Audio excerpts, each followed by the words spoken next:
Alright guys, in this problem it says find at least 10 solutions to the linear equation 3x plus y equals -8 and plot the points on a coordinate plane. Now, as we spoke yesterday, we said you can either plug numbers in for x and find y, or we can plug numbers in for y and find x. And we discussed which method would be easier given certain characteristics of the linear equation. And we decided if a number or if a variable has a number in front of it, so if a variable has a coefficient, it's much easier to plug in for that variable and solve for the other. So if I'm looking at this problem, well, I'm not going to solve for x, I'm going to solve for y, which means I'm going to plug in numbers for x. So we just need 10 random solutions for x. So I'm going to say -4 to 5. Now, with -4 to 5, all I'm doing is plugging these numbers in for x. So if I have the equation 3 times x plus y equals -8, I'm really going to have, and I'm going to scroll in for this, I'm really going to have 3 times -4 plus y equals -8. 3 times -3 plus y equals -8, and so on and so forth.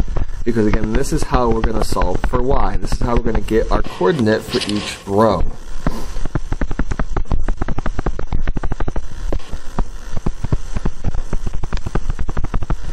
Now again, actually finding 10 solutions is somewhat tedious, but they're all solved the same way. So if you can find one coordinate, you can easily find the other 9.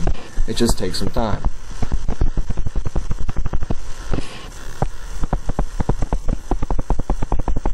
And then 3 times 5 plus y equals -8. Now as I go through, if I'm going to solve these, this is actually be -12 plus y equals -8. Add 12 to both sides. That means y equals, well, 4. Now here, this is going to be -9 plus y equals -8. Add 9 to both sides. Well, and -8 plus 9 is 1. This is going to be -6 plus y equals -8. That means I can add 6 to both sides, and I get y equals -2. If I do this one more time, I get -3 plus y equals -8. If I add 3 to both sides, I'm going to get y equals -5. Now, let's stop here for a second. Well, we can do this one too. Y is obviously going to be -8. Now, instead of going through the math for the rest of these, let's take a look. Now, we didn't skip any x values. We went straight from -4 to 5, so our x values are increasing by 1 each. Now, with these graphs, with these functions, it's not hard to plug in numbers for x and find y, but it's also easy to figure out what the pattern is, because there's going to be a pattern for each of these functions. So if I'm looking at this pattern, well, as I go from 4 to 1 to -2 to -5 to -8, what pattern is happening? What am I doing here? If I look closely, well, that's -3, that's -3, that's -3, that's -3. So every time I increase 1 on the x side, I'm going to subtract 3 on the y side. So without even doing the rest of the math in the middle column, if I subtract 3 again, that's -11. This should be -14. This should be -17. And then this should be -20, along with -23. And just to check one of our random solutions, I can actually plug in, let's do this one, 12 plus y equals -8. Well, if I subtract 12 here, I do in fact get -20. So again, once you get the pattern started, and as long as your x values are increasing by 1, you can then follow the trend and just continue that further and further without actually doing the math. Now, again, your job with these guys is to graph them. So if we just write the coordinates real quick, we know this is going to be -4, 4. We know this is going to be -3, 1. This is going to be -2, 2. Sorry, -2, -2. -1, 5. This is going to be, sorry, -1, -5. This is going to be 0, -8. And all I'm doing right now is writing them in coordinate form. This is going to be 1, -11. This is going to be 2, -14. This is going to be 3, -17. This is going to be 4, -20. And this is going to be 5, -23. Now, your job is to take the graph paper that I provided and graph these. And when you do graph these, it says what shape is the graph of the linear equation taking. Now, the fact that it says linear equation and the fact that it says linear means this should be a line. This should be a straight line. If it's not a straight line, your calculations were off, you put a coordinate somewhere, go back and check your work, but it should be an exact straight line, especially once you connect the dots. So I'm not going to graph it here, but we have our coordinates. So what I need you guys to do is graph these on your coordinate grid, on your coordinate plane, and determine whether or not it is actually a straight line to double check my work. Alright? Now, if I go through number 2, it says find at least 10 solutions and plot the points on the coordinate plane. Same concept here. If I'm looking at my equation, I have x and y, I need to figure out, okay, will it be easier to plot will it be easier to solve for x, or will it be easier to solve for y? In this case, since y has the coefficient, instead of solving for y and having to subtract x then divide by -5 because that's a hassle, instead I can plug numbers in for y and solve for x. Because if I plug numbers in for y, I'm really just adding and I'm done. So, again, I'm going to pick random y values. I'm going to say I'm actually say 0, 1, 2, 3, 4, 5, 6, 7, 8, 9. So I did 0 through 9. You could have done -4 through 5 again. You could have done -7 through 2. It doesn't matter. We just pick 10 random y values. Now again, all we have to do is plug these in. So I'm going to plug in x minus 5 times 0 equals 11. X minus 5 times 1 equals 11. And again, you get the picture. This is what I have to do every single time. X minus 5 times 3 equals 11. X minus 5 times 4 equals 11. X minus 5 times 5 equals 11. X minus 5 times 6 equals 11. X minus 5 times 7. And finally, x minus 5 times 9 equals 11.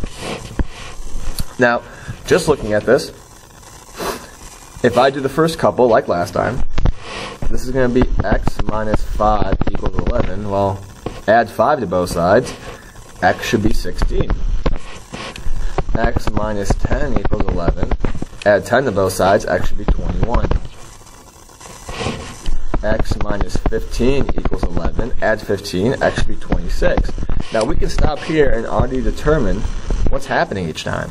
Well, I'm adding 5. I'm adding 5. This pattern will continue the entire way, especially since I'm increasing by 1 on the right-hand side. Now, if I was increasing by 2 or 3, this may look different, but the fact that I picked consecutive integers means I can follow this pattern the entire way. So if I keep adding 5, that's going to be 31. That's going to be 36, 41, 46, 51, and 56. Now, again, I'm not going to ask you to graph this one because of the fact that it's very, very large x values. But it says, what shape is the graph of the linear equation taking? The fact that it says linear, guys, is a dead giveaway of what it should be. If it says linear, it should be a line.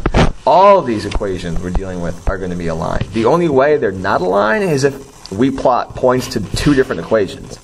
That's the only way they're not going to line up. But if you follow the pattern for all of these equations, it should end up being a line. Alright? We're going to skip 3 and 4. We're going to move straight to number 5. It says, Joey predicts the graph of negative x plus 2y equals 3 will look like the graph shown below. Do you agree? Explain why or why not. Now, clearly, this doesn't look like anything we've done. First off, the guy didn't use a ruler to connect dots. And these dots are not in a line. Specifically, this dot. That dot looks off.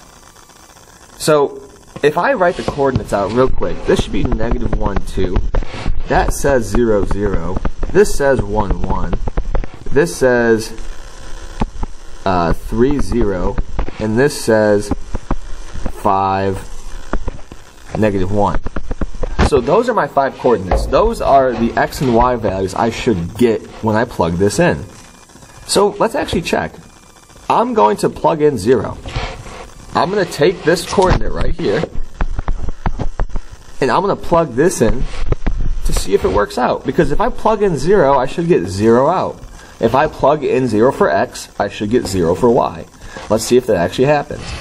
So I'm going to check it. We're going to see what happens. Negative, well, x. Instead of putting x, I'll put 0. Negative 0 doesn't make sense, by the way. Well, this is just, negative 0 is just 0, which means I don't have to write it again. That's 2y equals 3. If I solve and I divide by 2, y equals 3 halves.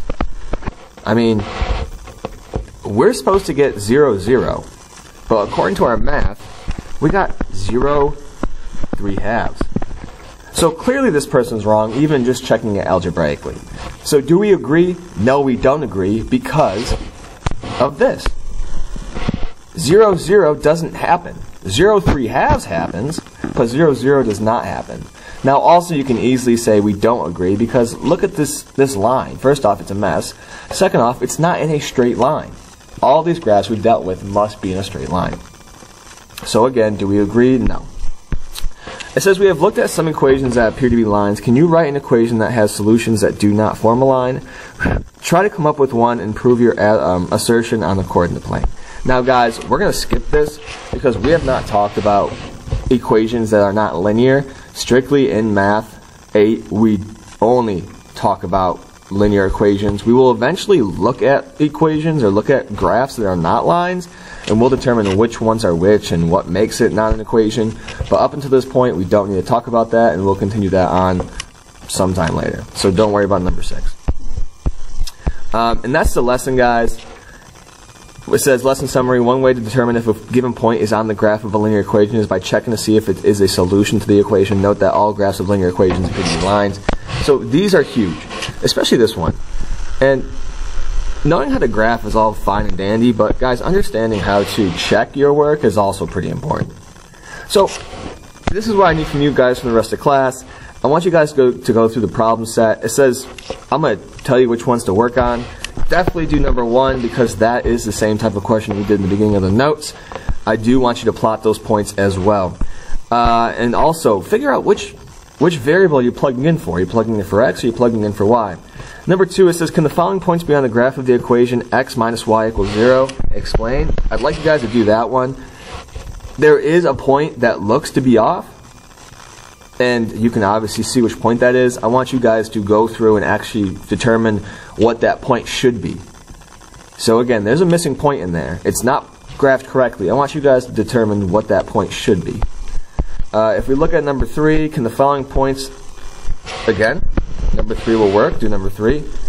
Number 4, sounds good. Again, this is all checking to see if we have solutions. Number 5. Number 6, and will you come to the main office? Number 7, Also, Miss McKenzie and Miss Glover, will you come to the main office? And that's it, guys. So I actually do want you to do all the problem sets. A lot of it will not take you a lot of time because you can quickly find out if we have these solutions. Now, one method you could do is do a T-chart like we did.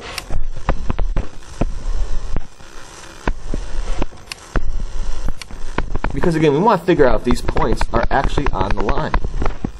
So if I look at my coordinates, I go from negative 1 to 3 on the x. So I'm going to go negative 1, 0, 1, 2, 3. If I plug these values in for y, if I plug these values in for x, I should get the y values on the grid. So what you guys have to do through these problems is, again, double check their work, crank it out, see if we get those y values. So negative 1 should line up to 3. 0 should line up to 2. 1 should line up to 1. 2 should line up to 0. And then 3 should line up to negative 1. So go through these. This will be due tomorrow. Make sure you guys try your best, show all your work. And if you guys need help, let me know. Otherwise, good luck.